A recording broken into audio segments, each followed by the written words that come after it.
Famille Aigle Royal Wabino Ayeko Sali Labino Banalisa Kitoko. Qu'il vous plaise aussi de vous abonner massivement sur notre canal. N'oubliez pas de partager massivement cette vidéo. Je continue. Nayeko Sali Labino analyse autour ya Constant Mutamba, ministre de la Justice démissionnaire. Pour Nanini, Constant Mutamba a démissionné.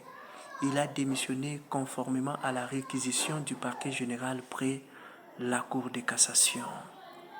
Ça peut être normal, ce qui va dire que moi, détournement est ali. Mais le problème est ça, vitesse oyo, traité dans problème oyo, topé dossier oyo. Ils ont traité ces dossiers avec une vitesse de croisière. Tout le monde qui procès Yamatata Ponyo Awa.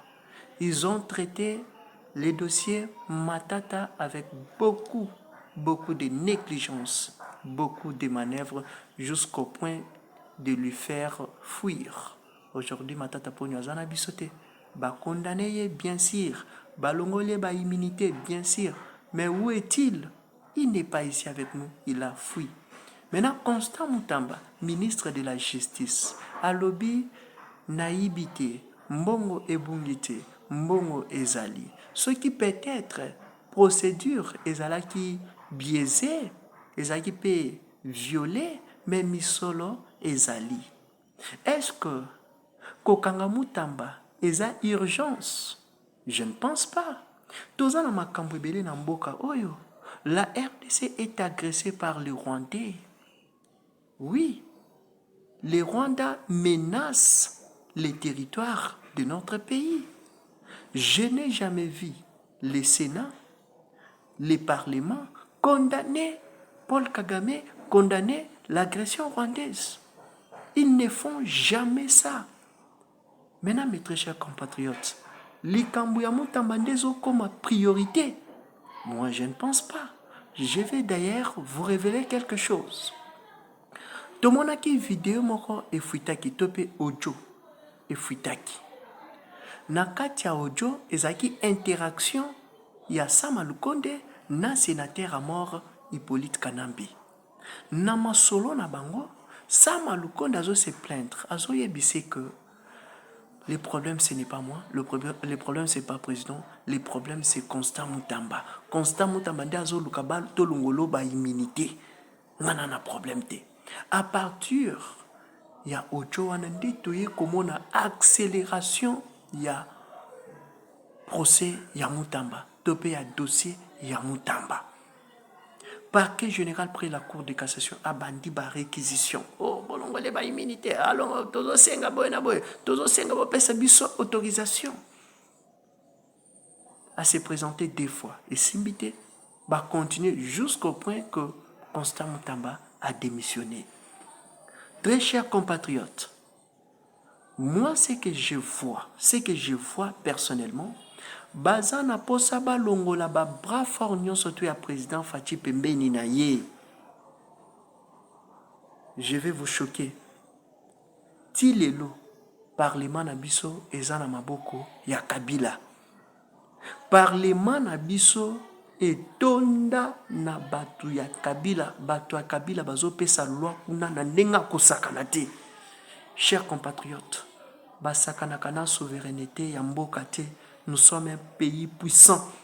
Ceux qui batu baza contre biso tokoki jamais kolakisa bango pe vrai face na biso. Bilenge lokolanga to telema to défendre mboka na biso. Constant Mutamba aye na ba innovation ebele na machine judiciaire na biso. Amemi ba réforme, ba miyibi wana ya kala ba supporter Constant Mutamba te. Ils ne l'ont pas supporté. Pourquoi? Parce qu'ils sont dans des magouilles. Constant Mutamba aboyi kokota na banzela na bango. Constant Mutamba ayebi bango bien, ayebi système na bango déchet. Aboyi kokota na poto. Nde bakomi kochela yeba piège par-ci par-là. Mais je sais que Dieu est vivant.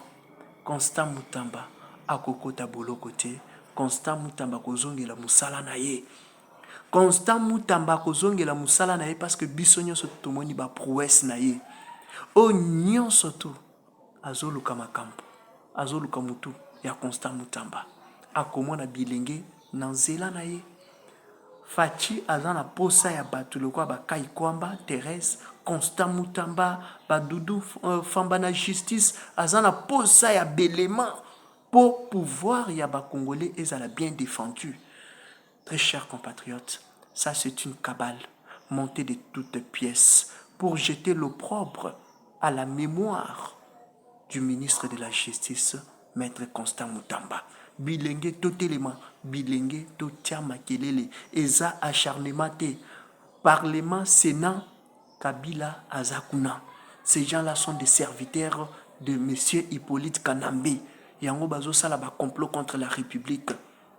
Bazana posa ba désorienter biso na développement na biso.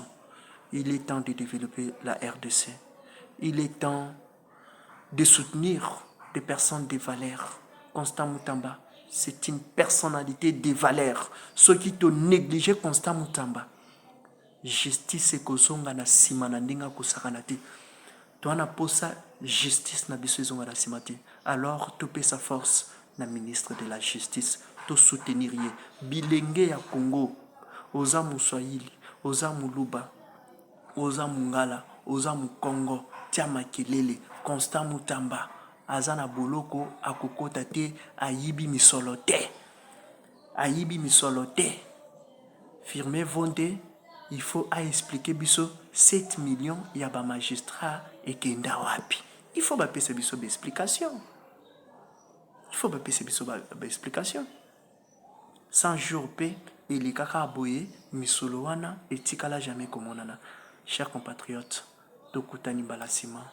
Nous, c'est le patriotisme. Biso acharnement et kotarate. Biso c'est patriotisme, l'amour du pays. Donc, ngato yelinga kanyaka pour na trahir mbokananga, je ne le ferai jamais. Je ne le ferai jamais. Je ne peux jamais trahir mon pays. Je ne peux aussi jamais trahir ceux qui font très bien leur travail comme Constant Mutamba. Faci Beton, tozo peso confiance. Oko sala musala no malamu Nzambe abatela yo tokutani balasima na pesi ba kongomani nyonso tumbote pasteur Dodelandu Sadisi mbote bisika Oswami maître Joël Kitenge na pesi mbote Joseph Mbenza na pesi bino nyonso tumbote maman communicatrice Julia Sambite na pesi mbote na pesi bandiko nyonso to ba communicateur nyonso to na pesi bino mbote bisika bozwami tokutani balasima aigle royal musala na ye eza ya komona pe ya koloba. Constant Mutamba tozo soutenir yo na ndinga kosakana te. Ciao.